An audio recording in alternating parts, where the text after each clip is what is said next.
You aren't going to believe this. The White House just declared a national emergency over the power grid. Yes, the White House inside of America. We're not talking about Africa here. We're not talking about load shedding. We are talking about the United States of America.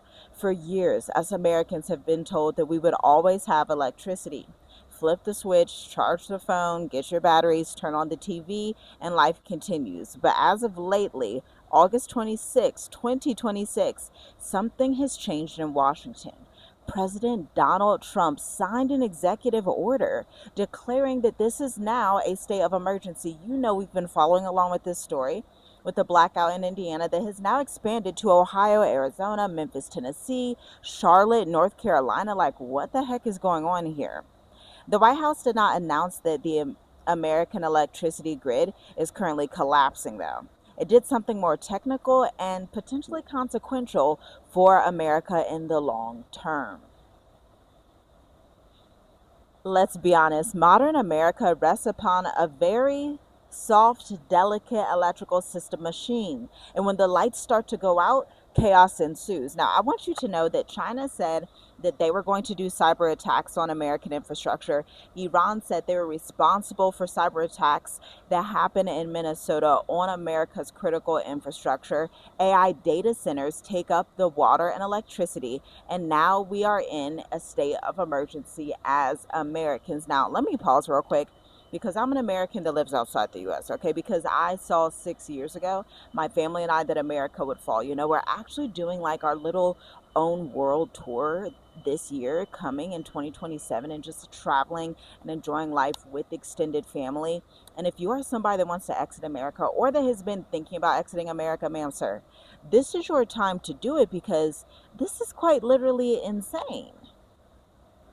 Now, let's be clear, the administration is particularly concerned about equipment or associated digital systems and how they will present unacceptable foreign security risks. And one concern jumps from the document: remote access, because the White House says foreign produced electrical equipment could potentially contain digital backdoors capable of providing remote access to America from other countries, other adversary initiatives like Iran, like maybe a China, maybe a North Korea, maybe a whoever. That doesn't establish that America's grid is riddled with secret switches waiting to be activated, but it does tell us something critical about Washington's current threat model.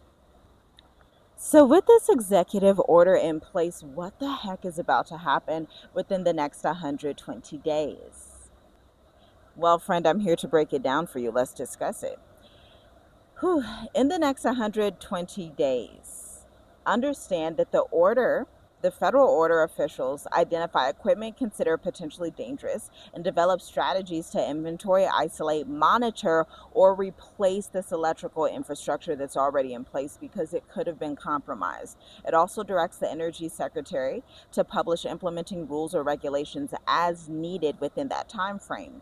This means that the story has actually just barely begun. Which manufacturers are affected? How much potentially vulnerable equipment is already installed? Which countries or entities will be classified as these covered foreign entities? Can America reduce one vulnerability without accidentally shaking up the whole equipment shortage and supply chain system?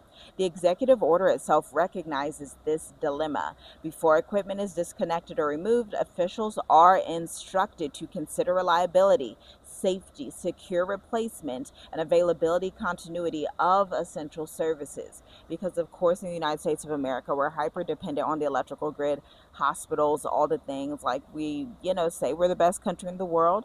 And maybe in times past we were, but we are heavily dependent on infrastructure that just has too many ifs, ands, and buts, okay? Especially to be a world superpower.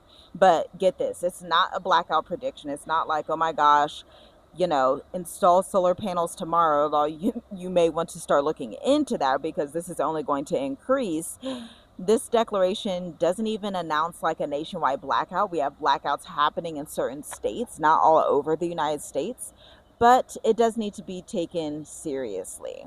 The United States government has concluded that foreign linked vulnerabilities within critical bulk power infrastructure warrant emergent national security powers. And whenever you have these executive orders in this national emergency in times of war, then you know things are heating up across the board. But I want to know what you think down below. Hit the like button, share, subscribe, all the things, because we're going to keep updated with this stuff. Also, understand what President Donald Trump just did. 200,000 immigrants to America now do not have access to green cards. I think I'm gonna film on that video next because it's just getting crazy. Look at Nepal, the glacier that melted and exploded and brought that huge force of flood water in. I mean, the end times are just they're in timing the way as is written in the book of Revelations. And those of us who are outside of America who have been led by the Most High, going somewhere that's safe, going somewhere that's fertile, going somewhere that has a good supply chain, going somewhere where we can live our best lives, man, we are just so happy, so blessed. While things are chaotic in other places of the world, it does not need to be chaotic for you, especially if you prepare for these times. Which brings me to the State of the Diaspora Business Edition, okay? Because listen, I'm out here traveling right now. You may be like, girl, how do y'all travel the world? How do you travel the world with a huge family and also have other extended family with you? Well, let me just break it down for you. Hi, I'm Tiffany, founder of Tiffany Writes, a retention marketing consultancy firm, which has helped clients make over 31.9 million to date in revenue. I work within technology, AI research labs, e-commerce, DNA, science, education technology, real estate, basically any industry you can think of. I have been through it in the last 10 years of my entrepreneurial journey.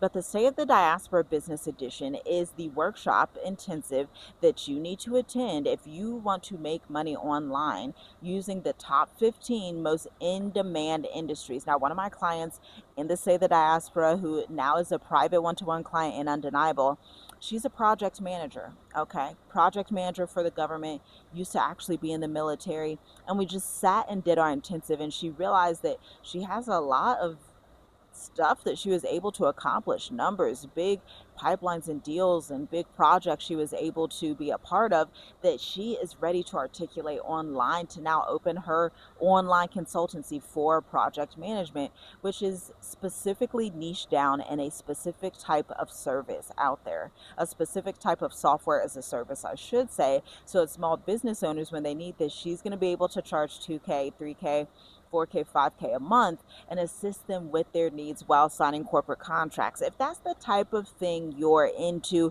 looking at your experience, looking at your expertise, $100 gets you your ticket, and I will see you on September 13th at 9 p.m. Eastern.